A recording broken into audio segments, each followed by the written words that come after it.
Alors, deuxièmement, la méthode de LU, c'est on a le système AX est égal à B. On peut écrire la matrice carrée A est égal à RU et aussi AX est égal à B. Par parenthèse, RU X est égal à B. Donc, on peut aussi faire RU par parenthèse fois X est égal à B. Donc, elle donne R par parenthèse UX est égal à B. Finalement, on a RY est égal à B. C'est une transformation A ou 2, un facteur de deux matrices. La première, c'est R, c'est matrice triangulaire inférieure, et U, c'est la matrice X supérieure, matrice triangulaire supérieure. Donc, finalement, on change les systèmes A, X égale à B avec un autre système qui a deux systèmes. RI est égal à B, équation 1 au système A. UX est égal à B, système 2. Alors, la méthode de résolution du LU, premièrement, résoudre le système A1 pour bien sûr pour trouver le vecteur Y. La deuxième, c'est résoudre le système 2 pour trouver les inconnus de X. Alors, note très important, pour résoudre le système 1, il faut connaître la matrice triangulaire inférieure R et comment la résoudre. On peut résoudre la matrice U, la matrice triangulaire supérieure par la méthode de Gauss, très important. La méthode de Gauss, c'est présenté la première vidéo de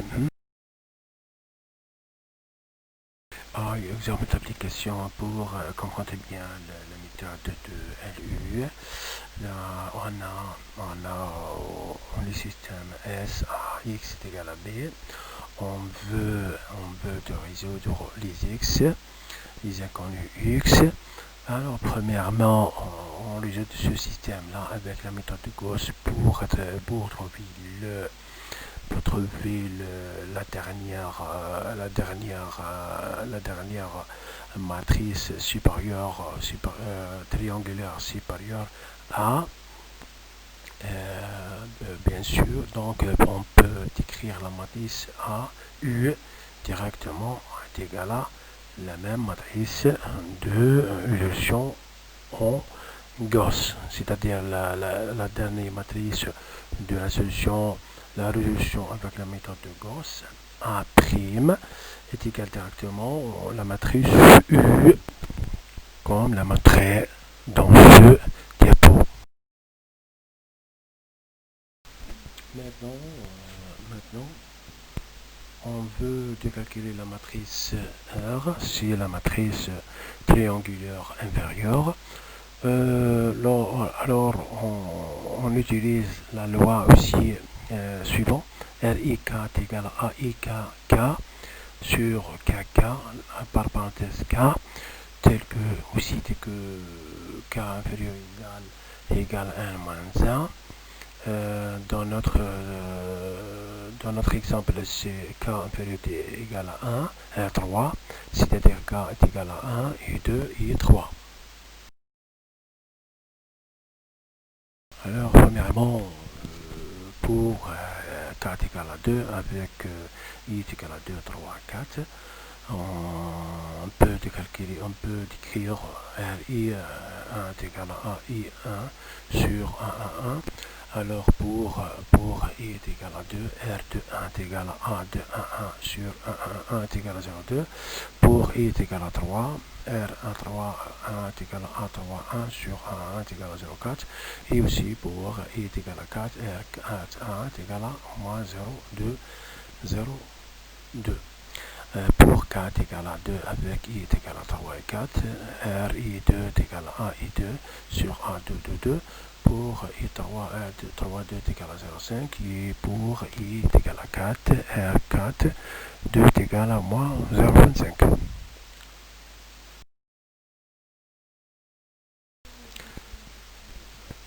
Pour 4 égale à, finalement pour 4 égale à 3 avec I est égal à 4, RI est 3 est égal à A, I 3, 3 sur A, 3, 3. Donc, on calcule R4, 3 est égal à A4, 3 sur A, 3, 3 est égal à moins 0,875.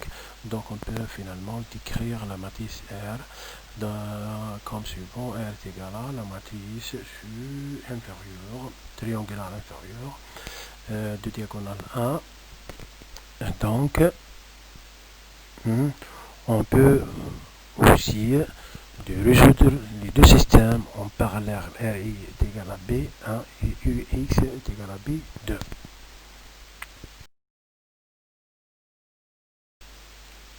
Donc, on peut dire, remarque, alors les composantes de la matrice RI, j'ai déjà calculé avec la méthode de Gauss pour calculer la matrice U. Alors, l'étape de 1, donc on calcule le système 1 comme suivant. R est égal à B, donc la matrice triangulaire inférieure est égale à les Y, 1, 2, 3, etc. 3, 4 est égal à 25, 1, 12, 10.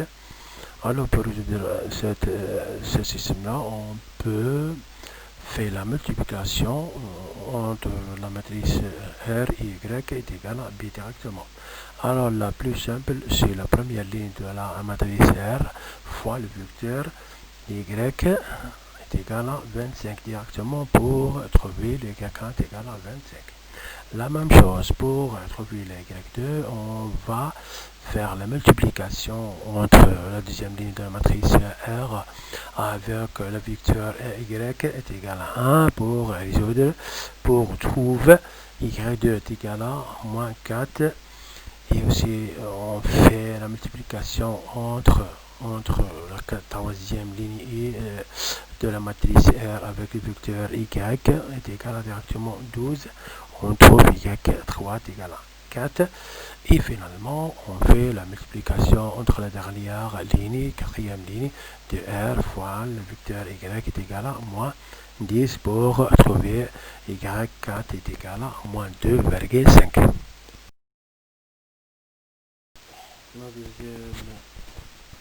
La deuxième étape, donc on va calculer le système S2 UX est égal à Y. Donc U c'est la matrice diagonale triangulaire supérieure fois le vecteur X est égal à Y.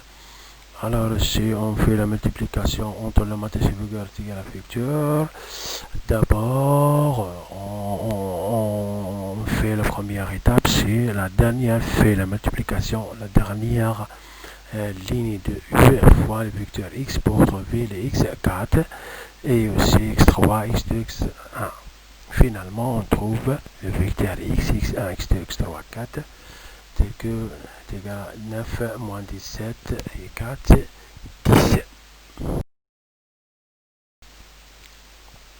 Alors, remarque, par la méthode de Gauss, on trouve directement la valeur du vecteur inconnu X à partir directement de du système basé à X est égal à B, tel que A et B sont c'est une matrice carré donnée et B vecteur donné aussi, mais avec la méthode LU, on trouve X indirectement.